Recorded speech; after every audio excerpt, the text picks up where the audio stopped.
Hello મિત્રો, આપણે આજે જોવાનું છે ધોરણ 9 સામાજિક વિજ્ઞાનનું ત્રીજું ચેપ્ટર છે નૂતન વિશ્વ તરફ પ્રયાણ. તો એની અંદર આપણે આજે શું શું જોવાનું છે પહેલાં એ જોઈ લઈએ, પછી ચેપ્ટરની શરૂઆત કરીએ. તો આની અંદર શું છે તો જુઓ તમે કે બે વિશ્વયુદ્ધ વચ્ચેના વૈશ્વિક પ્રવાહોની વાત કરી છે. થોડું બોરિંગ ચેપ્ટર છે પણ પૂછાય એક્ઝામની અંદર તો આવડવું જોઈએ. એની અંદર પહેલાં આપણે ઇટલીમાં ફાંસીવાદની વાત કરીશું, જર્મનીનું નાઝીવાદ, આ તમને ખબર જ હશે. આ શબ્દો કોઈક ને કોઈક વાર તમારા કાનમાં પડ્યા જ હશે. જાપાનમાં લશ્કરવાદ હોય, પછી વૈશ્વિક મહામંદી હોય, દ્વિતીય વિશ્વયુદ્ધની વાત કરીશું. આની પહેલાંના ચેપ્ટરમાં આપણે પહેલા વિશ્વયુદ્ધની વાત કરી, બરાબર, જે 1914થી 18 વાળું. આ છે 1939થી 1945 વાળું બીજું વિશ્વયુદ્ધ. હવે એ વિશ્વયુદ્ધની અંદરના પરિબળો જોઈશું. ઉગ્ર રાષ્ટ્રવાદ છે, જૂથબંધીઓ છે, લશ્કરવાદ છે, રાષ્ટ્રસંઘની નિષ્ફળતા છે, વર્સેલ્સની સંધિ છે, એડોલ્ફ હિટલરની વાત કરીશું, જર્મનીનું પોલેન્ડ પર આક્રમણની વાત કરીશું, દ્વિતીય વિશ્વયુદ્ધની રૂપરેખા.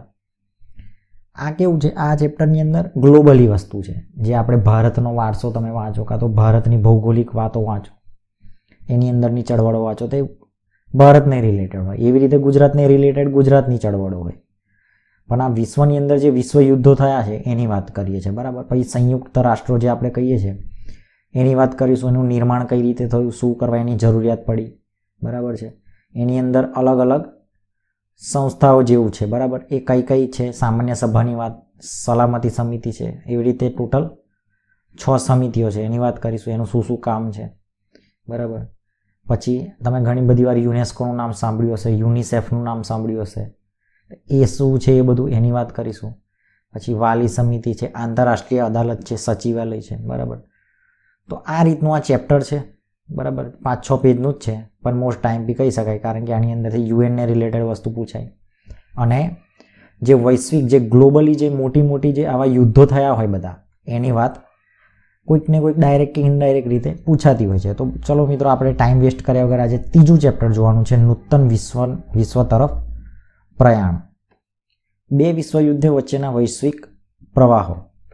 તો પ્રથમ વિશ્વયુદ્ધ બાદ લોકોની આર્થિક અવદશા થઈ, તેને સુધારવા તત્કાલીન સરકારો નિષ્ફળ ગઈ. એટલે જે પહેલા વિશ્વયુદ્ધની જ્યારે હાલત કેવી હતી, કફોડી હતી, એ આગળ આપણે જોયું કે ભાઈ બેરોજગારીનું પ્રમાણ છે, ભૂખમરાનું પ્રમાણ છે, બરાબર છે, રોજગારીનું, આ બધું બહુ મોટો પ્રોબ્લેમ થયો હતો. અને 1 કરોડ જેટલા લોકો તો મૃત્યુ પામ્યા હતા, 2 કરોડ જેટલા લોકો અપંગ થયા હતા, ને એવી બધી વાત આપણે કરી હતી. તો એ આર્થિક અવદશા થઈ, કારણ કે ઘણા બધા લોકો, જે દેશોનું આર્થિક હાલત એટલે કે પૈસે ટકે ધોવાઈ ગયા હતા બધા દેશો. હવે એ સુધારવા માટે તત્કાલીન સરકારો નિષ્ફળ રહી, તેથી લોકોના લોકશાહીમાંથી વિશ્વાસ ઉઠી ગયો. કેટલાક રાષ્ટ્રો સરમુખત્યારશાહીનો ઉદય થયો, જેના પરિણામે દ્વિતીય વિશ્વયુદ્ધનું તે સર્જનાત્મક પરિબળ હતું. આ સંદર્ભે નીચેના જે ઘટનાઓ છે એનો અભ્યાસ કરીશું. એટલે પહેલા વિશ્વયુદ્ધની તો આપણે ઓલરેડી વાત કરેલી છે. હવે બીજું વિશ્વયુદ્ધમાં શું શું થયું, એના પરિબળો શું હતા, કયા કારણથી થયું, એવી તો શું વાત થઈ ગઈ કે બીજું વિશ્વયુદ્ધ કરવાની જરૂર પડી, તો એની વાત કરીશું. તો પહેલું પરિબળ છે ભાઈ ઇટાલીમાં ફાંસીવાદ. પ્રથમ વિશ્વયુદ્ધમાં ઇટાલી વિજેતા રાષ્ટ્ર પક્ષે હતું અને તેમના જ પક્ષે રહી યુદ્ધ લડ્યું. એટલે જે ઇટલી હતું એ શું હતું, વિજેતા લોકો જે હતા એમની જોડે ભેગું હતું, બરાબર, અને એમના પક્ષે રહીને યુદ્ધ લડ્યું.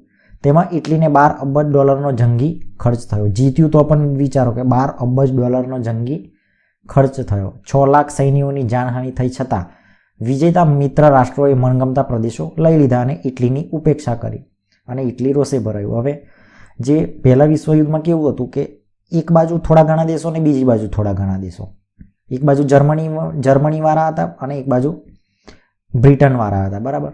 તો આમાં કેવું થયું કે હવે ઇટલી જે છે એ વિજેતા પક્ષ બાજુ હતું. જર્મની હારી ગયો તો તમને ખબર જ છે.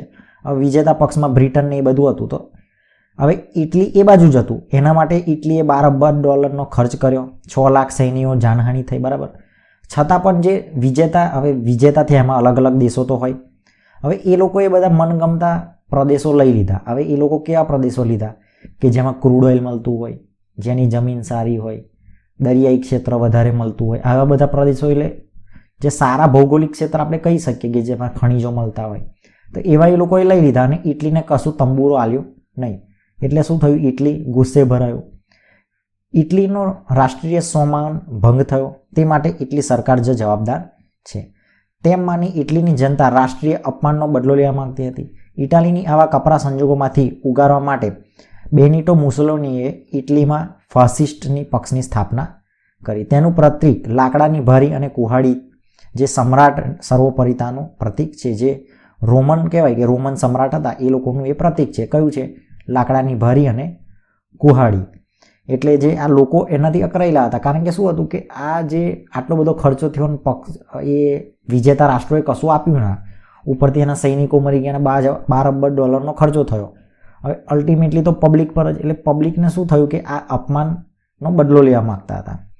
અને આવા સંજોગોમાંથી ઉગારવા માટે આ બેનિટો મુસોલિની ઇટલીમાં ફાસિસ્ટ પક્ષની સ્થાપના કરી. એટલે સમજો કે ભાજપથી કંટાળ્યા હોય ને કોંગ્રેસ નવો પક્ષ આવે, કાં તો આમ આદમી પાર્ટીનો પક્ષ આવે, એવી રીતે શું કર્યું કે બેનિટો મુસોલિનીએ આ ઇટલીમાં આ પક્ષ નાખ્યો. કયો? ફાસિસ્ટ. હવે એનું પ્રતીક છે લાકડાની વારીની કુહાડી, જે સર્વોપરિતાનું પ્રતીક છે. તેને અપનાવ્યું હતું. ફાસીવાદ ઇટલીમાં ફોસેજે શબ્દમાંથી ઉતરી આવ્યો છે. ફાસીવાદ ઇટલીનો કોઈક શબ્દ છે ફાસેજે, એના પરથી ઉતરી આવ્યો છે ફાસીવાદ. ફાસેજેનો અર્થ થાય છે બધી જ વસ્તુઓ પર રાજ્યનો અધિકાર, એવો થાય. મુસોલિનીનો મુદ્રાલેખ હતો કે એક પક્ષ અને એક નેતા. તેને પોતાના પક્ષ સ્વયંસેવકોને લશ્કરી તાલીમ આપી. તેમને ગણવેશ કાળા રંગનો હતો. મુસોલિનીએ સત્તા પર આવ્યા પછી ભૂમધ્ય સાગર, રહોડ્સ અને ડોકી કાણીસ ટાપુઓ તુર્કી પાસેથી પડાવી લીધા. એટલે જેવી આ મુસોલિની સત્તા આવી, એટલે એ પક્ષનું જ્યારે શાસન આવ્યું ત્યારે શું કર્યું કે આ જે અટપટા નામ છે, જે રહોડ્સ અને ડોકી કાણીસ, જે ટાપુઓ તુર્કી પાસેથી લઈ લીધા. બરાબર. ઇટલીએ 1924માં અલ્બેનિયા, પછી છે એબિસિનિયા અને ફ્યુમ બંદર જીતી લીધા. આટલી સફળતા મેળવ્યા બાદ મુસોલિનીએ રાષ્ટ્રસંઘમાંથી છેડો ફાડી નાખ્યો અને રોમ, બર્લિન, ટોક્યો ધરીમાં તે જોડાયું. આમ ઇટલી દ્વિતીય વિશ્વયુદ્ધ માટે જવાબદાર પરિબળ બન્યું. સમજી ગયા તમે કે ઇટલીનો શું રોલ હતો? હવે છે જર્મનીનો નાઝીવાદ. જર્મનીનો રોલ જોઈએ તો જર્મની જે છે એ શું હતું? હારી ગયું હતું. એટલે પ્રથમ વિશ્વયુદ્ધમાં જર્મનીની હાર થઈ. તે આર્થિક રીતે પડી ભાંગ્યું. પેરિસની શાંતિ પરિષદે વર્સેલ્સની સંધિ પર જર્મનીની સહી કરાવવાની ફરજ પાડી. આ અન્યાયી સંધિથી જર્મન પ્રજા અત્યંત ક્રોધિત હતી. આની આગળના ચેપ્ટરમાં આપણે જોયું ને કે પેરિસ જ્યારે સંધિ થઈ, પેરિસની અંદર શાંતિ સમજૂતી માટે સંધિઓ થઈ, ત્યારે હવે જર્મની હારેલું હતું. તો જર્મનીના 2 પ્રદેશો લઈ લીધા. ઉપરથી એ લોકોને જે કહેવાય કે ઘણા બધા અબજો ડોલરનું શું કર્યું? નુકસાનની ભરપાઈ માટે એ લોકોને સહી કરાવી લીધી કે જર્મનીએ આ જે યુદ્ધ થયું એના માટે જર્મની જવાબદાર છે અને આના માટે તેમને રૂપિયા ભોગવવા પડશે. એવી રીતે એમને પૈસા પણ એટલે દંડ રૂપે લીધા. પછી છે એડોલ્ફ હિટલર, રાષ્ટ્રીય સમાજવાદી જર્મન કામદાર પક્ષ જોડાયો. કોણ હતો? એડોલ્ફ હિટલર રાષ્ટ્રીય સમાજવાદી જર્મન કામદાર પક્ષમાં જોડાયો. આ પક્ષ નાઝી પક્ષ તરીકે ઓળખાયો. એટલે આ નાઝી પક્ષ એટલે કોણ? આ હિટલરનો જે પક્ષ હતો એનું નામ શું છે કે રાષ્ટ્રીય સમાજવાદી જર્મન કામદાર પક્ષ. 1919. નાઝી પક્ષની વિચારસરણીમાં રાષ્ટ્રવાદ અને સમાજવાદનો સમન્વય હતો. જર્મનીના રાષ્ટ્રપતિ હિન્ડેનબર્ગનું અવસાન થતાં હિટલરે રાષ્ટ્રપતિ પદની ધારણ કરી. કોને? હિટલરે. આ કોણ ઉડી ગયો ત્યારે? હિન્ડેનબર્ગ નામનો રાષ્ટ્રપતિ જર્મનીનો હતો, એ મરી ગયો. એટલે પછી કોણ આવી ગયું? હિટલર આવી ગયો. જર્મનીમાં સરમુખત્યારશાહી સ્થાપી. હિટલરે ઉગ્ર અને આક્રમક નીતિ અપનાવી. જર્મન પ્રજાને સંકુચિત રાષ્ટ્રવાદ તરફ દોરી. જર્મન પ્રજા હિટલરને ફ્યુહર એટલે તારણહાર માનતી હતી. એટલે જર્મની જોડે આટલો બધો શું થયો? અન્યાય થયો. એટલે એ જ્યારે એડોલ્ફ હિટલર આવ્યો, બરાબર, તો એને શું કર્યું? આ નાઝી પક્ષની સ્થાપના કરી. લોકોને ઉકસાયા કે આપણો રાષ્ટ્ર સર્વોપરી છે ને આમ ને તેમને યુદ્ધ કરવું જોઈએ, બરાબર છે, કારણ કે આપણી જોડે અન્યાય થયો છે. એટલે બધાને ઉકસાવ્યા. અને જ્યારે આ જર્મનીનો રાષ્ટ્રપતિ ઉડી ગયો એટલે પછી શું થયું? હિટલર પોતે રાષ્ટ્રપતિ બની ગયો અને સરમુખત્યાર સ્થાપી અને પોતાને તારણહાર માનતો હતો જર્મનીનો. નાઝીવાદના સૈનિકોને ભૂરા રંગનો લશ્કરી પોશાક પહેરાતા હતા અને ખભા પર લાલ રંગની પટ્ટી ચોંટાડતા તે સ્વસ્તિક જેવું પ્રતીક લગાડતા હતા. સત્તા પર આવ્યા પછી હિટલર એક હતું સત્તાવાદી અને યુદ્ધપ્રિય સ્વભાવને સ્પષ્ટપણે જોવા મળ્યો છે. તેનું મુખ્ય ધ્યેય જર્મનીના એક મહત્વની સત્તા તરીકે ઉદયનું હતું, પરંતુ તેની નીતિઓના લક્ષ્ય જર્મન જાતિના શુદ્ધિકરણ નામે યહૂદીઓ, પછી છે જીપ્સીઓ અને માનસિક રીતે વિક્ષિપ્ત અસ્થિર વ્યક્તિઓનો નાશ કરવાનું હતું. એટલે જર્મનીની અંદર શું એને કર્યું કે જાતિના શુદ્ધિકરણના નામે એ લોકો એ જે જાતિનું શુદ્ધિકરણ નામે એને શું કર્યું, યહૂદીઓ હોય, પછી જીપ્સીઓ અને માનસિક રીતે જે લોકો અસ્થિર હોય એમને વ્યક્તિઓને મારી નાખતા હતા એમ. બીજા વિશ્વયુદ્ધના અંત સુધીમાં અસંખ્ય યુરોપિયન યહૂદીઓનો જીવ ખોયા. તે હોલોકાસ્ટ એટલે કે નરસંહાર તરીકે ઓળખાય છે. હિટલરનો વિસ્તારવાદ, પાડોશી દેશો સાથેના લશ્કરી પગલાં અને ચોક્કસ જૂથનો નાશ કરવાની જે નીતિ બીજા વિશ્વયુદ્ધ તરફ દોરી જતા ખૂબ મહત્વના કારણો બન્યા. એટલે આની અંદર હિટલરનું સમજી ગયા તમે. ધારો કે ભારત દેશ પર કોઈ બીજા ધર્મનો આવી જાય અને હિન્દુઓને મારવા લાગે, અથવા તો હિન્દુ ધર્મનો આવીને મુસ્લિમોને મારી નાખે, તો એ રીતનું આને હિટલરે તે સમયે કર્યું હતું કે હિટલર આવ્યો એટલે આ યહૂદીઓને ઉડાવો કે જેટલા છે એટલા, અને જે લોકો માનસિક રીતે અસ્વસ્થ એટલે પાગલ હોય એને ઉડાવી જ દેવાના, કારણ કે દેશ પર બોજ છે એ લોકો કંઈ આર્થિક રીતે તો દેશને મદદ નથી કરતા એમ, એવી રીતે. એટલે જેટલા આવા જે વધારાના બીજા ધર્મના લોકો હોય એમને ઉડાવી દેવાના એમ, એવી એની વિચારધારા હતી. હવે જાપાનની વાત કરીએ તો જાપાનની અંદર વાત કરીએ તો પ્રથમ વિશ્વયુદ્ધ બાદ 1919માં વર્સેલની સંધિમાં જાપાને પોતાની ધારણા મુજબ ચીનના પ્રદેશનો લાભ મળ્યો નહીં.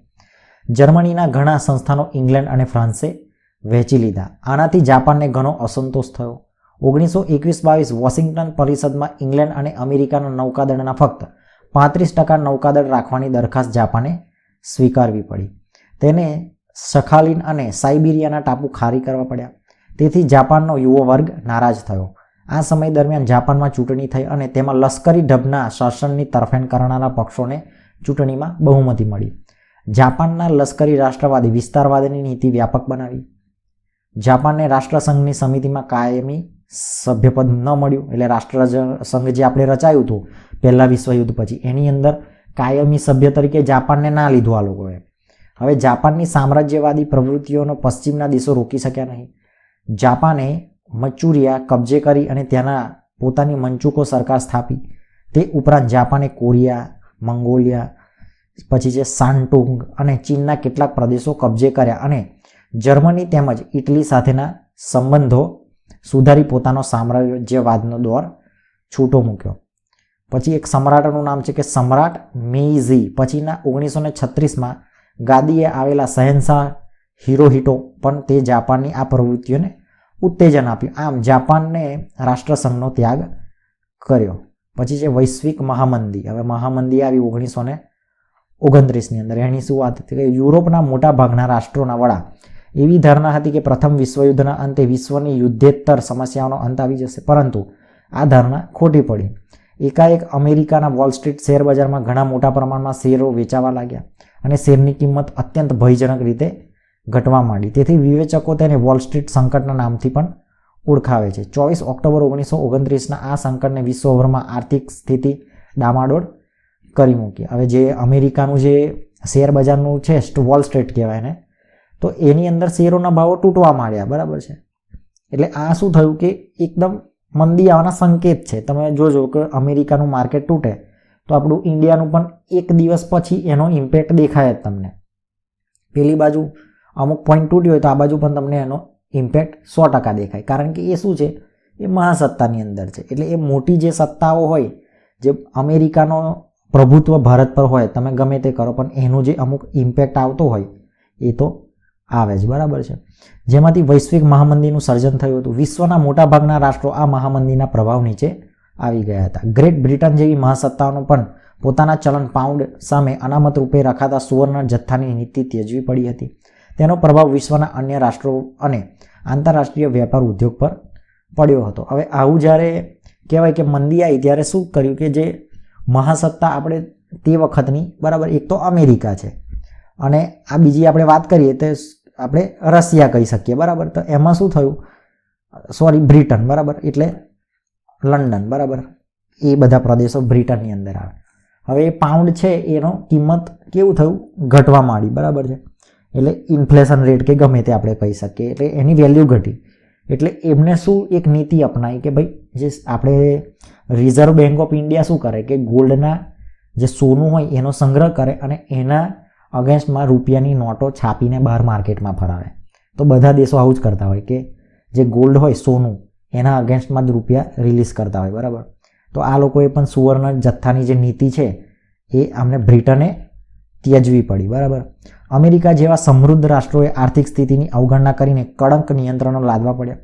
વિશ્વ વ્યાપાર ઘટીને અડધો થઈ જવા પામ્યો હતો. આમ દ્વિતીય વિશ્વયુદ્ધની રૂપરેખાનું સર્જન થયું. હવે ઘણા લોકોને કે મંદી આવે તો આપણાને શું ફરક પડે, પણ કોઈ બી વસ્તુ થાય દેશની અંદર તો સૌથી ઇમ્પેક્ટ જો કોઈને ભાર સહન કરવો પડે તો એ દેશનો આમ નાગરિક જ હોય.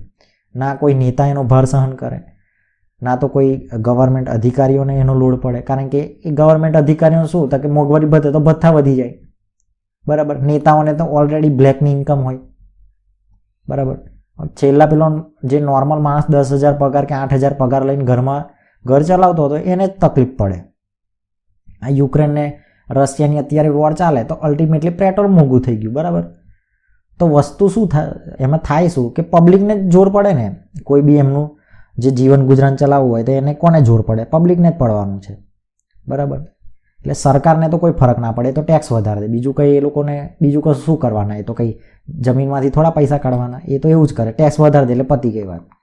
હવે દ્વિતીય વિશ્વયુદ્ધ છે એનો સમયગાળો તમને ખબર હશે કે 1939થી લઈને 1945. બરાબર. એ છે દ્વિતીય વિશ્વયુદ્ધનું સમયગાળો. હવે એના પરિબળો જોઈશું કે પરિબળો શું શું છે વાત કરેલી છે. કે પ્રથમ વિશ્વયુદ્ધના અંતે થયેલ વર્સેલ સંધિ બીજા જ વિશ્વયુદ્ધ માટેના બીજ વવાઈ ગયા હતા. વર્સેલ સંધિની અંદર જોયું ને કે આપણે જે જર્મની છે એના પ્રદેશો લઈ લીધા, ઉપરથી એને દંડ ફટકાર્યો.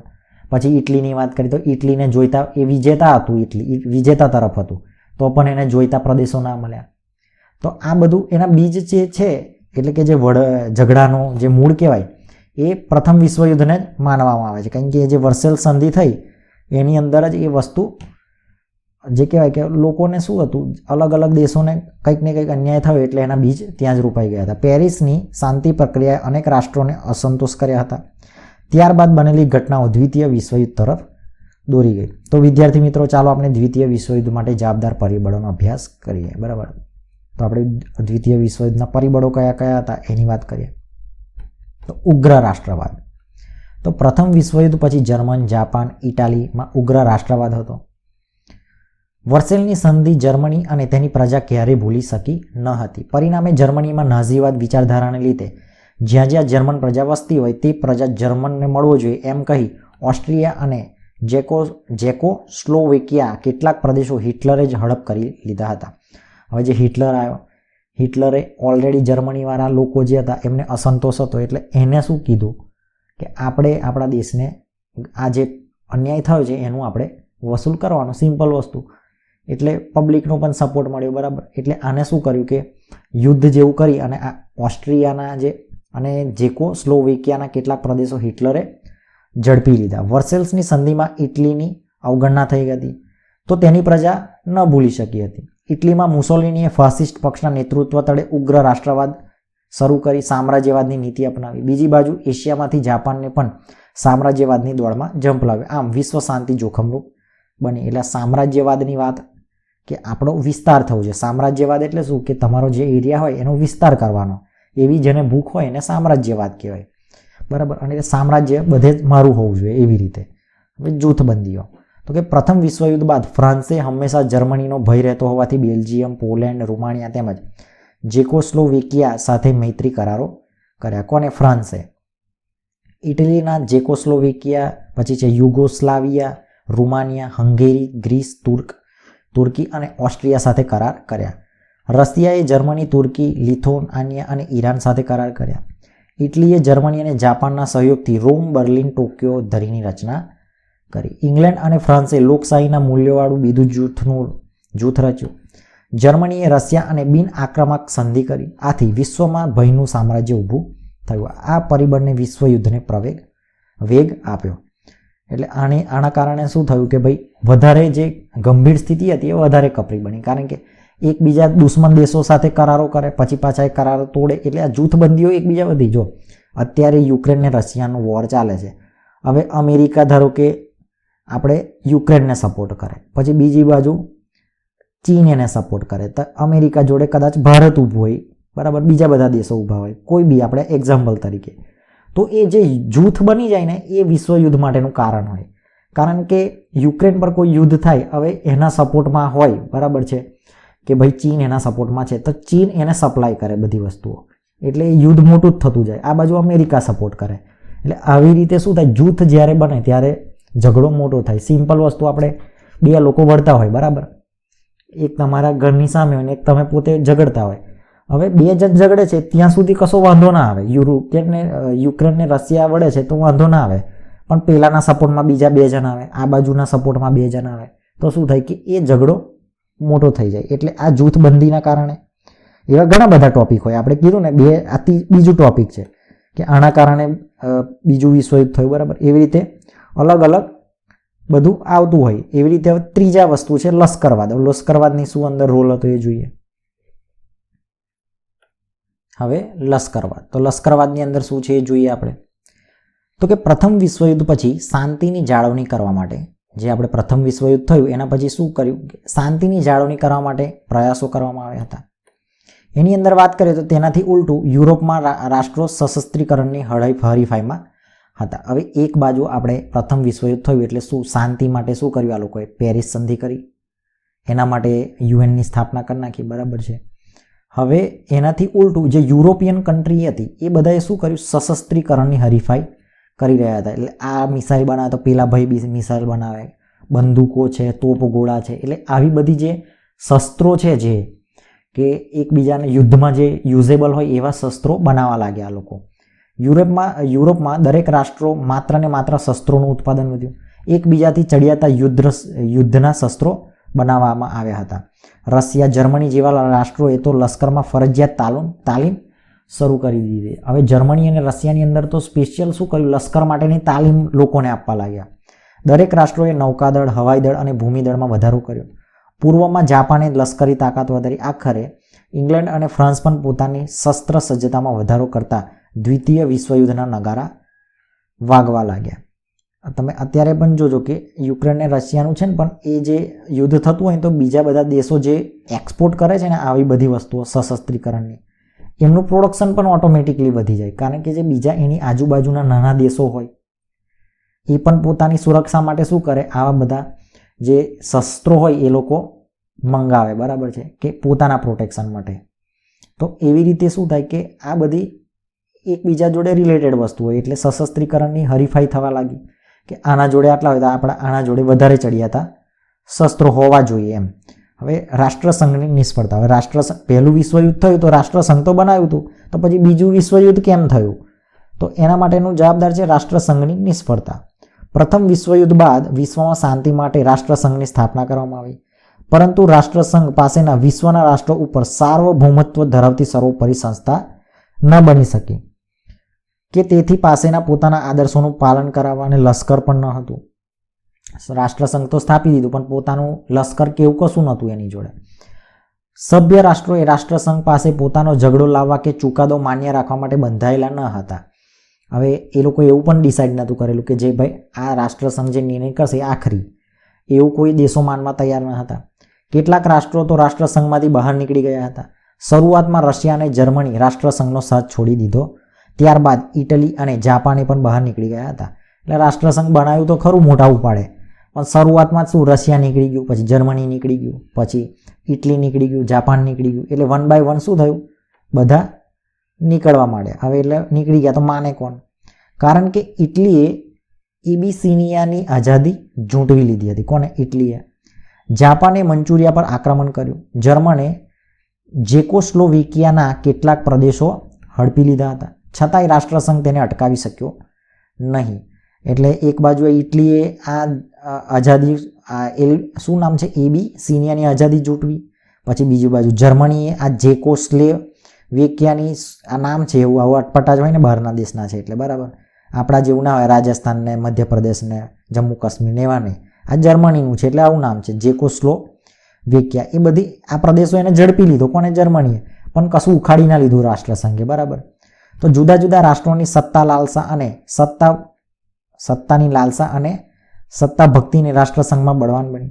રાષ્ટ્રસંઘ જૂથબંધી અટકાવી શક્યો નહીં અને રાષ્ટ્રસંઘની આ સૌથી મોટી નિષ્ફળતા કહી શકાય. એટલે જે જૂથો બનવા લાગે એ રાષ્ટ્રસંઘ અટકાવી શક્યું નહીં અને ધીરે ધીરે શું થયું કે બીજા વિશ્વયુદ્ધની વાતાવરણ ઊભું થયું.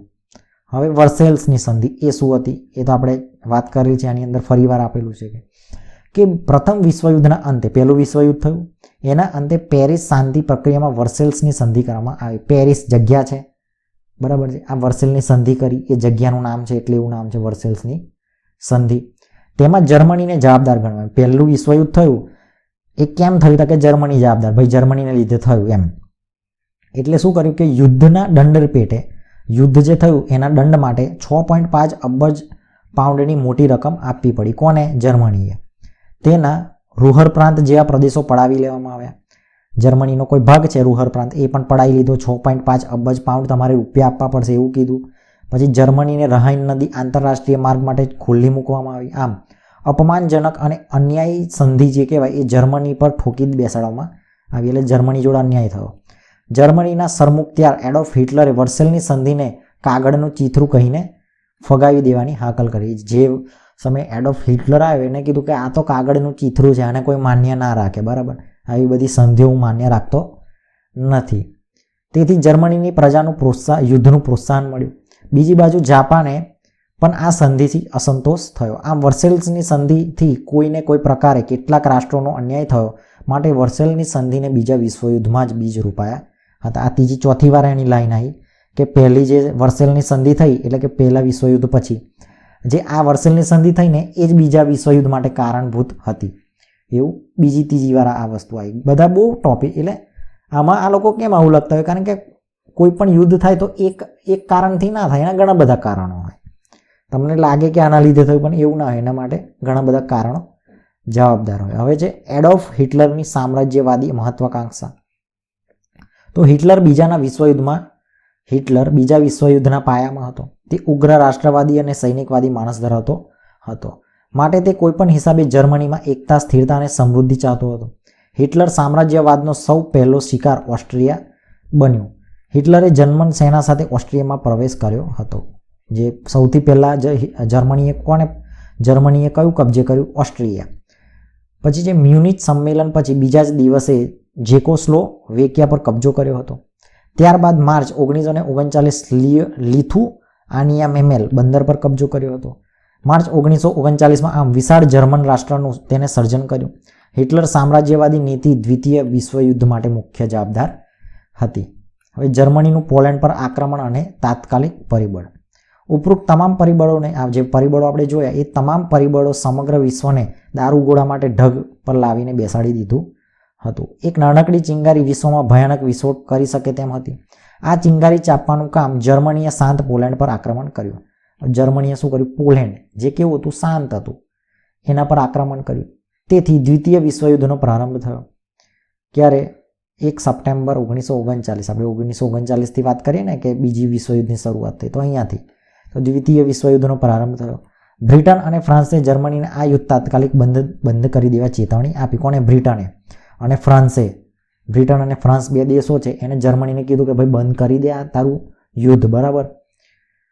આ ચેતવણી આપી, પણ જર્મનીએ તેની ઉપેક્ષા કરી અને બ્રિટન અને ફ્રાન્સે આ યુદ્ધમાં જંપ લાવ્યું. પરિણામે સમગ્ર વિશ્વમાં દ્વિતીય વિશ્વયુદ્ધની જ્વાળાઓ ફેલાઈ.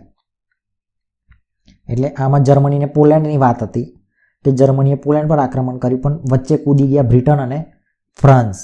હવે દ્વિતીય વિશ્વયુદ્ધની જે કહેવાય કે રૂપરેખા કઈ રીતે હતી એ જોઈએ.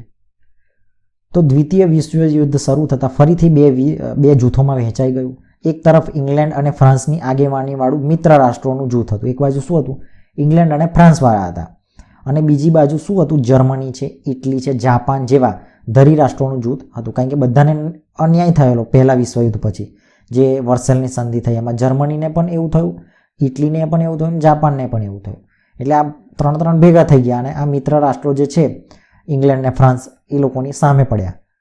આ ઉપરાંત યુદ્ધખોર માણસ ધરાવતા બીજા કેટલાક પરિબળો તેમાં પ્રવેશ્યા હતા. જાપાને હવાઈ ટાપુઓમાં પર્લ બહાર ખાતે આવેલા અમેરિકન નૌકાદળ પર આક્રમણ કર્યું. કોને?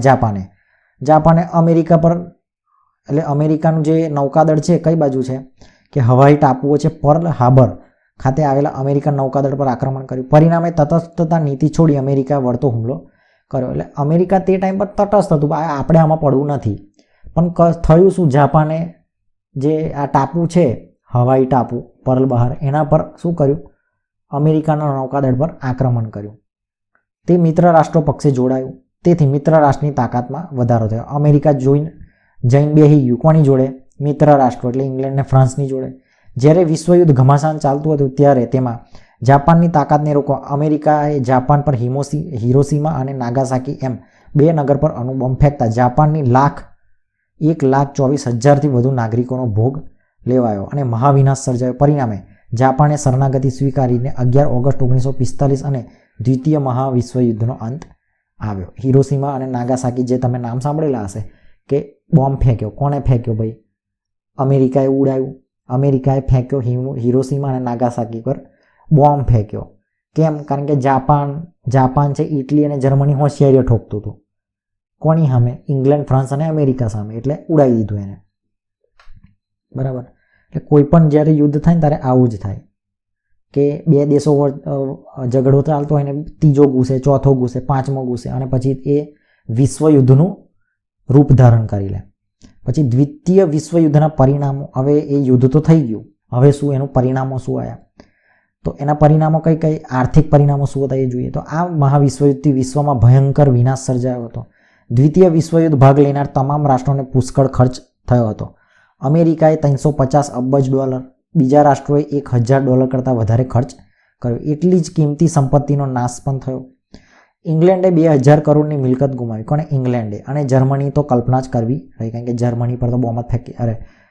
જર્મની તો પહેલેથી ઓલરેડી પહેલા વિશ્વયુદ્ધમાં હારેલું હતું. બીજી વાર તો એની વાત જ શું કરવી એમ. દ્વિતીય વિશ્વયુદ્ધ માટે વિશ્વના રાષ્ટ્રોએ યુદ્ધમાં ઉપયોગી શસ્ત્ર સરંજામ ઉત્પાદનને વધારે મહત્વ આપ્યું.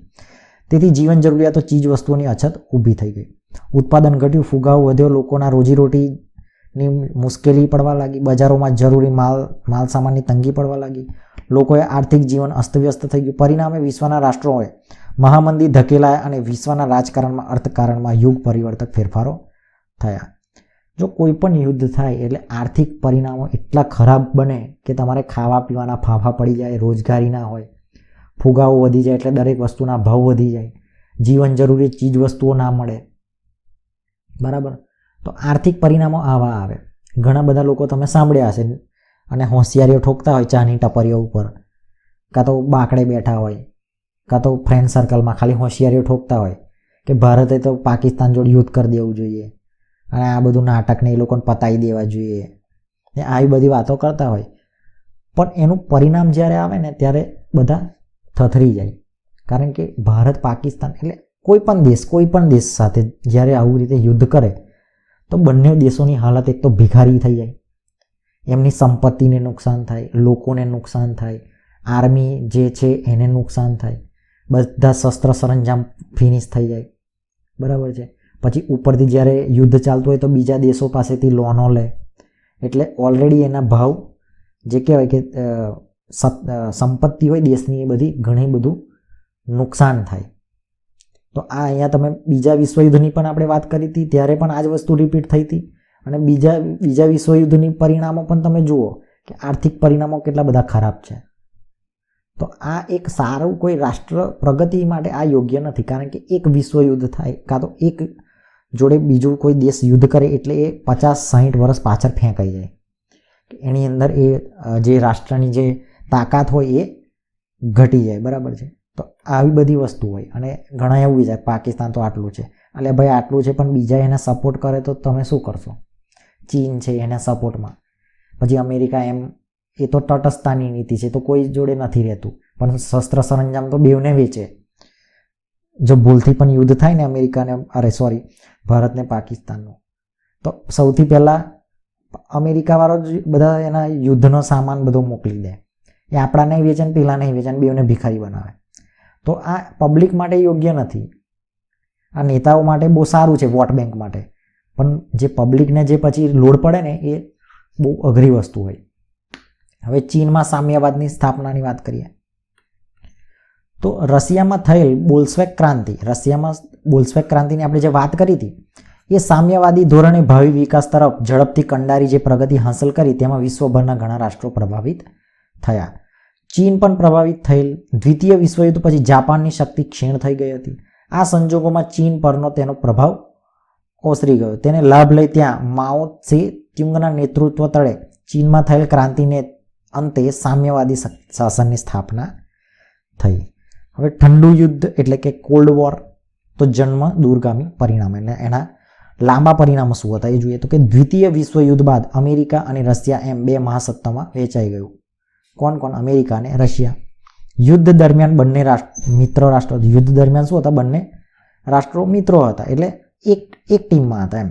યુદ્ધ પછી બંને વચ્ચે મતભેદો વધતા ગયા. આમ લોકશાહી દેશ અમેરિકા અને સામ્યવાદી દેશ રશિયા વચ્ચે પરસ્પર વિરોધી જૂથો ઊભા થયા. એટલે રશિયા કેવો છે? સામ્યવાદી દેશ છે, અમેરિકા લોકશાહી છે, બરાબર છે. આ બંને જૂથો વિશ્વના અન્ય નાના રાષ્ટ્રો પર પોતાની અનુકૂળતા મુજબ જોડાયા. બંને જૂથો એકબીજા મતનું ખંડન અને પોતાના મતના સમર્થન માટે જે વાક યુદ્ધો અને વિચાર યુદ્ધો આદર્યા તેને શસ્ત્ર વગરના ઠંડા યુદ્ધની સ્થિતિનું સર્જન કર્યું. તેથી ઘણીવાર ત્રીજું વિશ્વયુદ્ધ થવાની સ્થિતિ સર્જાતા રહી ગઈ હતી. એટલે ઘણી બધી વાર ત્રીજું વિશ્વયુદ્ધ થવું કરીને અટકી જાય છે, અને થવું બી ના જોઈએ, કારણ કે વિશ્વયુદ્ધ તો થશે, નેતાઓ પોતાના ગાડી એસી બંગલા તો રહેશે જ, પણ ભિખારી પબ્લિકે બનવું પડશે. એટલે જે લોકો મનમાં પણ આવું વિચારતા હોય, એઝ અ તમે નાગરિક હોય તો એવું નહીં કે પોતાના રાષ્ટ્ર પ્રત્યે તમને હોવો જોઈએ, ભાઈ દેશ પ્રેમ હોવો જોઈએ, કશો વાંધો નહીં, પણ એવો દેશ પ્રેમ કોઈ યોગ્ય નહીં કે તમારા દેશને જ પાછળ ધકેલી દે. એવો દેશ પ્રેમ કોઈ યોગ્ય, એટલે એ દેશ પ્રેમ જ ના કહેવાય કે તમે યુદ્ધના તરફેણમાં હોય કે યુદ્ધ કરી નાખો આમને તેમ, ના થાય એવી રીતે, બરાબર. હવે સંયુક્ત રાષ્ટ્રોની વાત કરી, એટલે કે યુનાઇટેડ નેશન. તો સંયુક્ત રાષ્ટ્રોનું પ્રતીક આવું છે, જો વચ્ચે વર્લ્ડ મેપ છે અને આવું બતાવેલું છે. પ્રથમ વિશ્વયુદ્ધના અંતે શું થયું કે વિશ્વમાં આંતરરાષ્ટ્રીય શાંતિ સ્થાપવા હેતુથી રાષ્ટ્રસંઘની સ્થાપના કરવામાં આવી હતી. પરંતુ દ્વિતીય વિશ્વયુદ્ધ થયું, અર્થાત રાષ્ટ્રસંઘ નિષ્ફળ ગયો. સિમ્પલ વસ્તુ, પહેલું વિશ્વયુદ્ધ થયું, પછી આ સંસ્થા નાખી તોય બીજું વિશ્વયુદ્ધ તો થયું જ ને, એટલે રાષ્ટ્રસંઘ શું થયો? નિષ્ફળ ગયો. દ્વિતીય વિશ્વયુદ્ધ પૂરું થતાં વિશ્વમાં ફરી એકવાર શાંતિ, સલામતી અને સહઅસ્તિત્વના હેતુથી સંયુક્ત સંઘ એટલે કે સંયુક્ત રાષ્ટ્રો યુએનની સ્થાપના કરવામાં આવી. ક્યારે કરી? 24 ઓક્ટોબર 1945, અને તેનું કાર્યાલય ક્યાં રાખવામાં આવ્યું? ન્યુયોર્કમાં. એટલે પૂછાય કે ભાઈ યુએન યુનાઇટેડ નેશનની સ્થાપના ક્યારે કરવામાં આવી? તો કે 24 ઓક્ટોબર 1945, અને એનું કાર્યાલય ક્યાં છે? ન્યુયોર્કની અંદર, બરાબર. એનો ફોટો છે, જો આપણો મેપ દેખાય છે ને ઇન્ડિયાનો, અરે મેપ સોરી ફ્લેગ દેખાય છે ને, હા, તો એ આપણું ઇન્ડિયાનું પણ છે. હવે સંયુક્ત રાષ્ટ્રનું વડું મથક ન્યુયોર્ક છે. એની વાત કરીએ આપણે કે સંયુક્ત રાષ્ટ્રનું શું છે. તો સંયુક્ત રાષ્ટ્રોની સ્થાપના માટે બીજા વિશ્વયુદ્ધમાં અમેરિકા જોડાયું ત્યારથી જ તેના આ દેશોના પ્રયત્નો ચાલુ હતા. માનવ સ્વાતંત્ર્ય, શાંતિ અને સલામતી હેતુસર અમેરિકાના પ્રમુખ જે રૂઝવેલ્ટે અમેરિકન કોંગ્રેસને સંદેશો આપતા મહત્વની 4 સ્વતંત્રતાઓની ઘોષણા કરી. એટલે શું થયું કે સ્વતંત્ર્ય, શાંતિ અને સલામતીના હેતુથી શું કર્યું? અમુક અમેરિકાના પ્રમુખ છે, કોણ છે તે સમયના? રૂઝવેલ્ટે, એનું નામ છે પ્રમુખ રૂઝવેલ્ટે અમેરિકન કોંગ્રેસ, એટલે અમેરિકાની જે સંસદ છે આપણે કેવી છે કે ભારતની સંસદ છે, એમાં લોકસભા, આપણે રાજ્ય સરકાર, પછી છે એમાં શું હોય? જો એક મિનિટ આપણે જો તમે એની અંદર આપણે આપણું સંસદ કોને કહેવાય? તો કે ભાઈ લોકસભા, રાજ્યસભા અને શું હોય? આપણા રાષ્ટ્રપતિ, એ આપણું સંસદ કહેવાય. સમજ્યા તમે? શું આવે? લોકસભા, રાજ્યસભા અને રાષ્ટ્રપતિ, એ આપણું સંસદ. પણ અમેરિકાનું જે સંસદ છે એનું નામ જ કોંગ્રેસ છે. એટલે કોંગ્રેસ એટલે પાર્ટી નથી, પણ એ સંસદ જે કહેવાય એનું નામ જ કોંગ્રેસ છે, બરાબર. તો મહત્વની 4 સ્વતંત્રતાઓની ઘોષણા કરી. કઈ? એ લોકોએ ઘોષણા કરી કે ભાઈ વિચાર અને વાણીની સ્વાતંત્ર્ય હોવું જોઈએ, ધાર્મિક સ્વતંત્રતા હોવી જોઈએ, આર્થિક સ્વાતંત્ર્ય હોવું જોઈએ, અને ભયમાંથી મુક્તિના અધિકારોનો સમાવેશ કરવામાં આવ્યો. કોને? રૂઝવેલ્ટે. આ ઇમ્પોર્ટન્ટ નામ છે. આ પછી પ્રમુખ રૂઝવેલ્ટે અને બ્રિટનના વડાપ્રધાન ચર્ચિલે એટલાન્ટિક મહાસાગરના એક જ જહાજ પર 8 મુદ્દાઓનું ખતપત્ર તૈયાર કર્યું. કોને? બ્રિટનનો હતો ચર્ચિલ અને અમેરિકાનો રૂઝવેલ્ટે. એને શું કર્યું કે એટલાન્ટિક મહાસાગરના એક જહાજ પર 8 મુદ્દાઓનું ખતપત્ર તૈયાર કર્યું, જે પાછળથી એટલાન્ટિક ખતપત્ર તરીકે ઓળખાયું. હવે એ ખતપત્રમાં દરેક રાષ્ટ્રના સ્વાતંત્ર્ય અને સાર્વભૌમત્વની જાળવણી કરવી, શાંતિ, સલામતી, સામાજિક અને આર્થિક કલ્યાણ, નિશસ્ત્રીકરણ બાબતોનો સમાવેશ કરવામાં આવ્યો. ત્યારબાદ બ્રિટન, અમેરિકા, રશિયા અને ચીન વિદેશ પ્રધાનો વિશ્વ શાંતિ માટે મોસ્કો ખાતે મળ્યા. 1943 ઓક્ટોબર, જે મોસ્કો જાહેરાત તરીકે જાણીતી હતી. 1943 નવેમ્બરમાં તહેરાનમાં 3 મંધાતાઓની પરિષદ મળી. વોશિંગ્ટન ખાતે 50 રાષ્ટ્રોના પ્રતિનિધિઓએ સંયુક્ત રાષ્ટ્રનું ખતપત્ર તૈયાર કર્યું. 24 ઓક્ટોબર 1945ના રોજ 51 સભ્ય રાષ્ટ્રો દ્વારા સંયુક્ત રાષ્ટ્રોની સ્થાપનાની જાહેરાત થઈ. તેમાં ભારતનો પણ સમાવેશ થાય છે. એટલે ભારત પહેલેથી જ એનો સભ્ય છે. કોનો? યુનાઇટેડ નેશનનો. ત્યારથી શરૂ કરીને આજ પર્યંત 24 ઓક્ટોબર 1945માં સ્થાપના થઈ ને, તો 24 ઓક્ટોબરના દિવસે શું UN દિવસ તરીકે એટલે યુનાઇટેડ નેશન ડે તરીકે વિશ્વભરમાં ઉજવવામાં આવે છે. હાલ સંયુક્ત રાષ્ટ્રોની વાત કરીએ તો કેટલા સભ્યો છે? તો 193 સભ્યો છે યુએનની અંદર. બરાબર. હવે આગળ જોઈએ આપણે તો કે સંયુક્ત રાષ્ટ્રોના અંગો. સંયુક્ત રાષ્ટ્રો જે આ સ્થાપના કરી વિશ્વ શાંતિ માટે, એની અંદર છે શું એ જોવાનું છે આપણે. તો એની અંદર કુલ 6 અંગો છે જે સંયુક્ત રાષ્ટ્રોના તેના ઉદ્દેશો સિદ્ધ કરવા માટે તંત્ર ગોઠવ્યું છે. તેના 6 અંગો છે. કયા કયા? સામાન્ય સભા, સલામતી સમિતિ, આર્થિક અને સામાજિક સમિતિ, વાલી સમિતિ, આંતરરાષ્ટ્રીય અદાલત અને સચિવાલય. આ અંગો પૈકી આંતરરાષ્ટ્રીય અદાલત નેધરલેન્ડના હેગ ખાતે આવેલી છે. જો આમાં જે ફેક્ટ વસ્તુ છે ને એ છે કે જે આપણે 6 આ વાત કરીને સંયુક્ત રાષ્ટ્રોના અંગો 6 એ 6, એમાંથી બધા જે છે બધા ક્યાં છે? અમેરિકાના ન્યુયોર્કમાં છે. અમેરિકાનું આપણે કેવું કે ભાઈ ભારતનું શહેર હોય, ધારો કે અમદાવાદ, સમજ્યા તમે? તો એવી રીતે અમેરિકાના ન્યુયોર્ક જે શહેર છે એની અંદર છે. કયા? બધા. પણ ખાલી જે રાષ્ટ્રીય અદાલત જે છે ને, આંતરરાષ્ટ્રીય અદાલત, એ ખાલી નેધરલેન્ડના હેગ શહેરમાં આવેલી છે. એટલે પૂછાય કે ભાઈ આંતરરાષ્ટ્રીય અદાલત ક્યાં આવેલી છે? કે નેધરલેન્ડના હેગ શહેરમાં. અને કદાચ એવું પૂછાય કે ભાઈ સંયુક્ત રાષ્ટ્રોની સલામતી સમિતિ ક્યાં આવેલી છે? બરાબર. કાં તો સંયુક્ત રાષ્ટ્ર ક્યાં આવેલું છે? સિમ્પલ એવું પૂછે તો પણ એ ક્યાં આવેલું છે? ન્યુયોર્ક શહેરમાં આવેલું છે. ન્યુયોર્ક અમેરિકામાં છે એ તો ખબર હોય ને યાર. બરાબર. હવે આપણે જોઈશું કે ભાઈ સંયુક્ત રાષ્ટ્રોના અંગોના કાર્યો શું છે. એટલે અલગ અલગ જે આપણે 6 અંગ જોઈએ એના કામ શું. સામાન્ય સભા સંયુક્ત રાષ્ટ્રોનું સૌથી મોટું અંગ છે. સામાન્ય સભા તે બધા સભ્યોના જે બધા સભ્ય રાષ્ટ્રોના પ્રતિનિધિઓથી બનેલી છે. એટલે કે સામાન્ય સભા એટલે શું કે જેટલા દેશો બધા એના સભ્યો છે એના પ્રતિનિધિઓથી બનેલી છે. તેમાં દરેક રાષ્ટ્રમાં વધુમાં વધુ 5 પ્રતિનિધિઓ મોકલી શકે છે. દરેક રાષ્ટ્ર વધુમાં વધુ કેટલા? 5 પ્રતિનિધિઓ મોકલી શકે. પરંતુ મતદાન વખતે દરેક રાષ્ટ્રનો એક જ મત ગણવામાં આવે છે.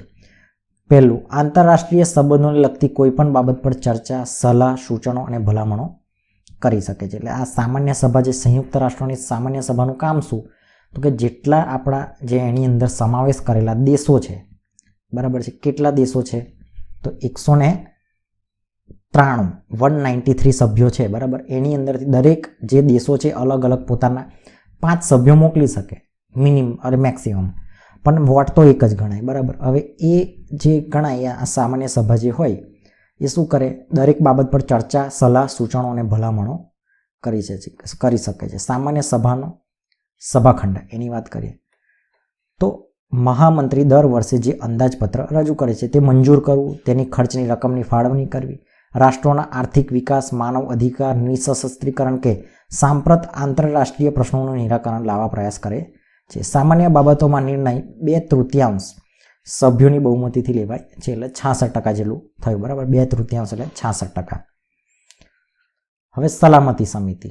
સલામતી સમિતિની વાત કરીએ તો જો આમાં ઈસવીસન 2006 સુધી કાયમી સભ્યો રાષ્ટ્રો દ્વારા વીટો પાવરના કરેલા ઉપયોગનો ચાર્ટ એ આપેલો છે.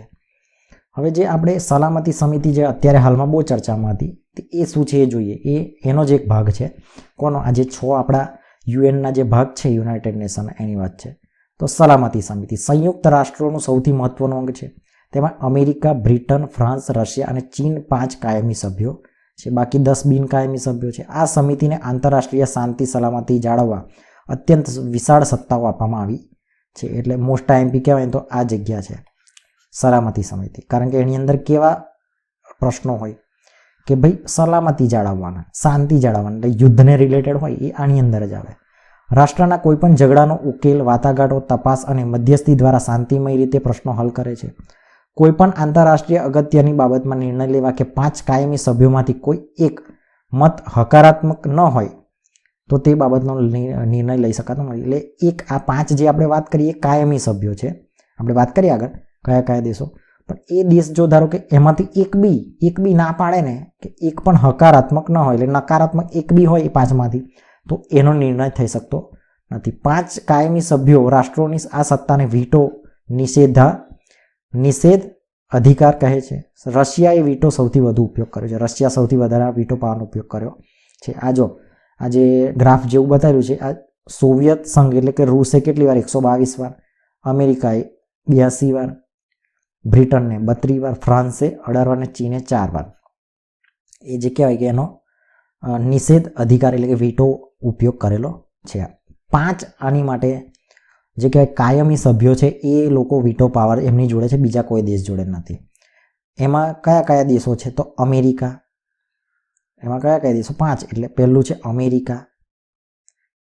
અમેરિકા તો હોય જ. પછી રૂસ એટલે કે રશિયા એટલે કે સોવિયત સંઘ, પછી બ્રિટન અને ફ્રાન્સ અને ચીન. બરાબર, આટલા યાદ રાખવાના. કેટલા છે? જો આ યાદ રહી જાય, અમેરિકા રહી જાય અને રૂસ રહી જાય, ચીન પણ રહે, અને બ્રિટન અને ફ્રાન્સ તમારે યાદ રાખવાના. બ્રિટન અને ફ્રાન્સ. રાષ્ટ્રોના કોઈ પણ ઝઘડાનો ઉકેલ, વાટાઘાટો, તપાસ અને મધ્યસ્થી દ્વારા શાંતિમય રીતે પ્રશ્નો હલ કરે છે. બરાબર, એ આનું કાર્ય જ આ છે, પ્રશ્નો હલ કરવાનું. એટલે આનું ઇમ્પોર્ટન્સ કેમ વધી જાય? કારણ કે આ સલામતી સમિતિ એટલે યુદ્ધને રિલેટેડ છે એટલા માટે. એટલે 5 કાયમી સભ્યો ખાસ યાદ રાખવાના. આ એક એક્ઝામની અંદર પૂછાઈ ગયેલું છે.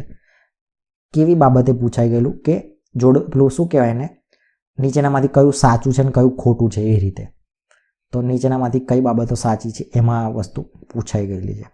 હવે આર્થિક અને સામાજિક સમિતિ, આ મોસ્ટ મજા આવે એવું છે આ વસ્તુ, કે આ સમિતિને ઇકોશોક પણ કહે છે. તેમાં કેટલા? 54 સભ્યો છે. સામાન્ય સભા તેના નિવૃત્ત થતા 2/3 સભ્યોને 3 વર્ષ માટે ચૂંટે છે. આ સમિતિ ધર્મ, જાતિ, પ્રદેશ ભેદભાવ વગર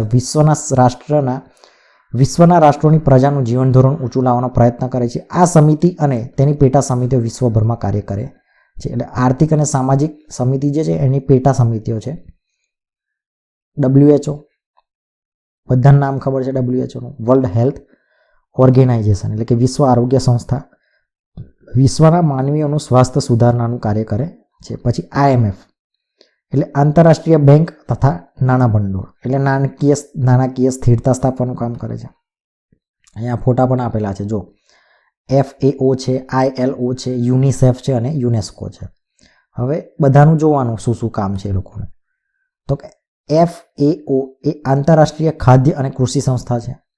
તે ખેત પેદાશ, જંગલો અને માછલીઓનું ઉત્પાદન વધારવા, પોષણનું ધોરણ ઊંચું લાવવા સહાય કરે છે. પછી ILO એટલે આંતરરાષ્ટ્રીય મજદૂર સંસ્થા એટલે કે વિશ્વના મજદૂરના હકો અને ન્યાય આપવાનું કામ કોણ કરે છે? ILO. પછી યુનિસેફ તો બાળકો માટેનું આકસ્મિક મદદ ભંડોળ આપે છે. તો વિશ્વના બાળકોનું સ્વસ્થ, સુધારા, પૌષ્ટિક ખોરાક, શિક્ષણ અને બાળકોની કલ્યાણની પ્રવૃત્તિઓ કરે છે. કોણ? યુનિસેફ.